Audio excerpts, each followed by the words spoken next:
நாங்கள் ஒரு வீர தமிழினம். திரும்பவும் தமிழிலே சொல்கிறேன், வீர சிங்களவர்கள் என்ற ஒரு இடத்தில் இல்லை, வீர முஸ்லிம்கள் என்று இல்லை, நாங்கள் வீர தமிழினம்.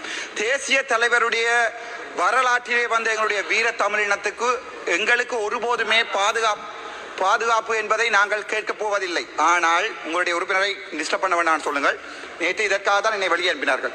அதே நேரம் நாங்கள் ஒருபோதுமே பாதுகாப்பு கேட்கப் போவதில்லை.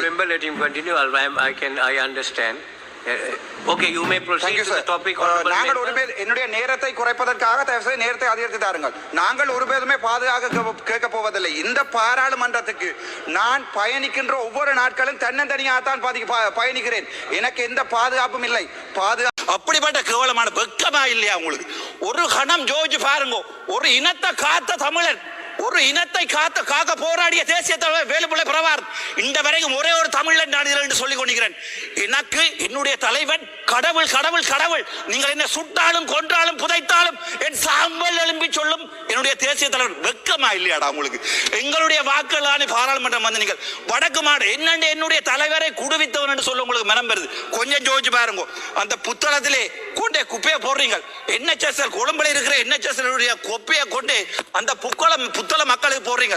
புத்தளத்திலிருந்து வந்திருக்கிற எம்பி இந்த 6வது ஒரு தமிழன் ஒரு முஸ்லீம் தமிழ் பேசுகின்ற 6வது சொல்லேலுமா புத்தளத்தில் குப்பையை போட வேண்டாம் உங்களுடைய அரசாங்கத்துக்கு.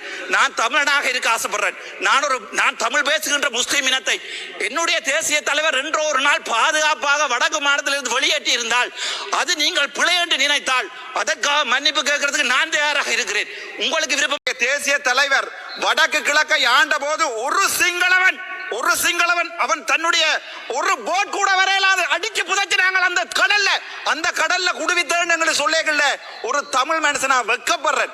ஒரு தமிழனா என்னுடைய வடக்கு மாநிலத்தில இருந்து போட்டப்பட்ட ஒவ்வொரு வாக்குக்கும் இந்த பிமல்டன் தான் எங்களுடைய நெஞ்செல்லாம் எரியுது.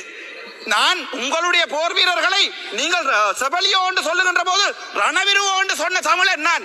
ஏனென்றால் ஆயுதம் ஏந்தி என்னோடு இருக்கிறார்கள். ஆயுதம் ஏந்தி போராடியவர்கள் உயிரை துச்சமாக மதித்த தெய்வம். அதற்கு மேல ஆனால் வெக்கமாக இருக்கிறது ஒரு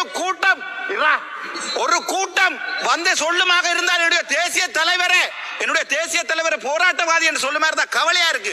நீங்களும் ஒரு போராடின சமூகம். உங்களுடைய ஆயுதம் தூக்கின 1000 பேர் இருக்கிறீர்கள். வெக்கமா இல்லையா? சோறாடா சாப்பிடுறீங்க என்று கேட்கிற அளவுக்கு எங்களுடைய தமிழ் மக்கள் உங்களை வடக்கு மாநிலத்தில் பார்த்துக் கொள்வார்கள். நீங்கள் கடைசியாக சுட போவது ராமநாதன் அர்ஜுனாவை.